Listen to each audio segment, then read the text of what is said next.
Okay, so here we are with Mr. Niall Jones sitting down again. We're going to discuss standards 6, 7, and 8 today. Two handsomest guys in the room talking about assessment, planning for instruction, and instructional strategy.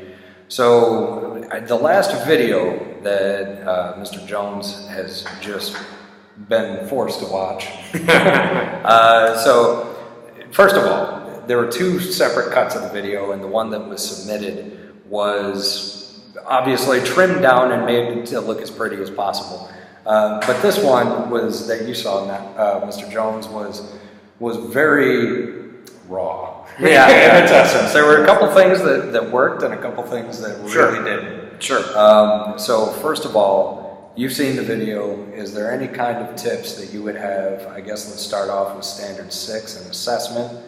You can go ahead and give any kind of notes that you have on that. For assessment, I thought that there's some good examples of kind of informal assessment, whole group assessment. I would say the kids were starting to demonstrate, pretty good understanding of what was being discussed. But I would think, in terms of the group assessment, to definitely leave some more time at the end of class.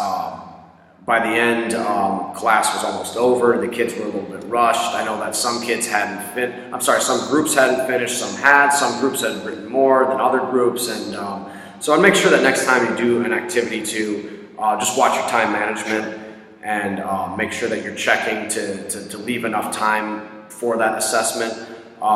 In terms of other kinds of assessment, you also want to make sure that in your classroom that you're practicing, individual assessment and not just focusing on informal assessment or group assessment or whole group assessment or whole class assessment. That you're really trying to leave yourself time and leave yourself certain times for every class to do different kinds of assessment in order to make it more effective. Right, so in essence the differentiation occurs not just for the lesson instruction itself. Oh, absolutely, assessment also as well. for the Yes, assessment. I think differentiated assessment is also incredibly important in a classroom. Absolutely. Yeah, that video, it was a little bit of a rough one, but that's okay. You live and you learn, right? And, Absolutely. I like how that the kids were able to use movement, kinesthetic learning to do the activity. It got the class up and out of their seats and involved, and I think that's a learning style that a lot of kids are not necessarily exposed to a lot. So I think it was a good activity to attempt to do these things. However, in the future, I think that with more practice and stuff, I would suggest just trying to make it a little bit more structured. Sure. Give a little bit more instructions, visual instructions, audio instructions, just so that the lesson is structured better, so the students are in better understanding of what their task is, what's expected of them to do. And then, of course, model it. And then once you are modeling it, I think that the groups are going to be able to do it smoother, and which is going to be quicker. And if it's quicker, it's going to leave you more time for that assessment that we talked about. Right. So that's the next two that we're going to talk about here. Standards 7 and 8 are very, very basically intertwined. Mm-hmm. Is instructional strategy and then planning for instruction. Mm-hmm. Because in order to understand how to plan, you have to know your strategy going into it. Right. We've already talked about time management, Mm-hmm. being an issue, which I think everybody struggles with that from time to time. Absolutely. Definitely leaving a lot of maybe necessarily having activities that you can cut on the fly. Absolutely. I don't think there's anything wrong with over planning, but if you want to over plan to make sure that you have enough material, I think it's really beneficial to know in advance what you can cut out if you need to cut out. Of course, always have additional material, additional activities. If you have time, it's always better to have more than not enough. But you should also know when you're planning for your lessons and stuff, what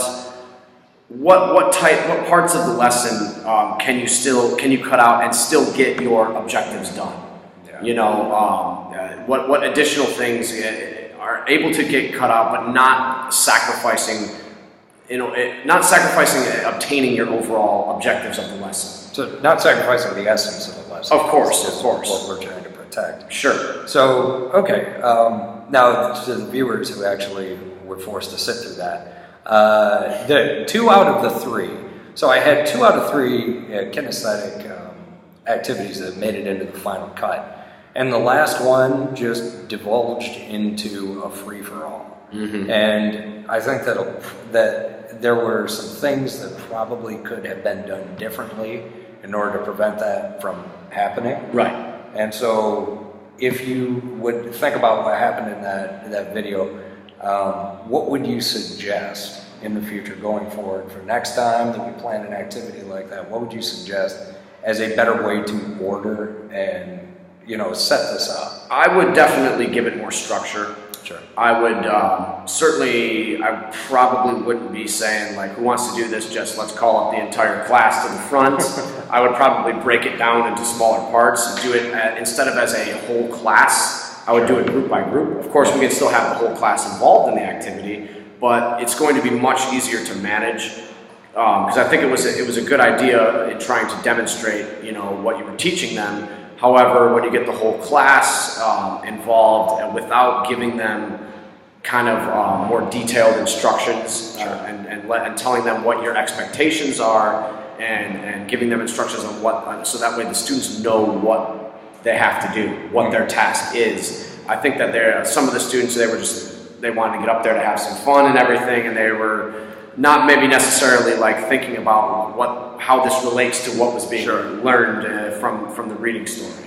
So that's definitely the one note I would like to leave on today talking about this, was going forward into that final activity. Never think that you know what your class is going to do. Because I going into it, I was taking 5 volunteers. My class had 29 kids. I was taking 5 volunteers here, 5 volunteers for this one, etc. And then for the last activity, I said, okay, because I looked around, there were, I think, 7 or 8 kids with their hands up, and I said, all right, this is cool. I said, all right, everybody with their hand up, go ahead and come on up. And 27 kids came up, and that was kind of a moment where I went, okay, now how can I spin this and still look like I have this under control? So never think you know what your class is going to do. Plan, differentiate, have assessments lined up, and I guess that's all I got. Absolutely. All right, so on that note, we will see you next time.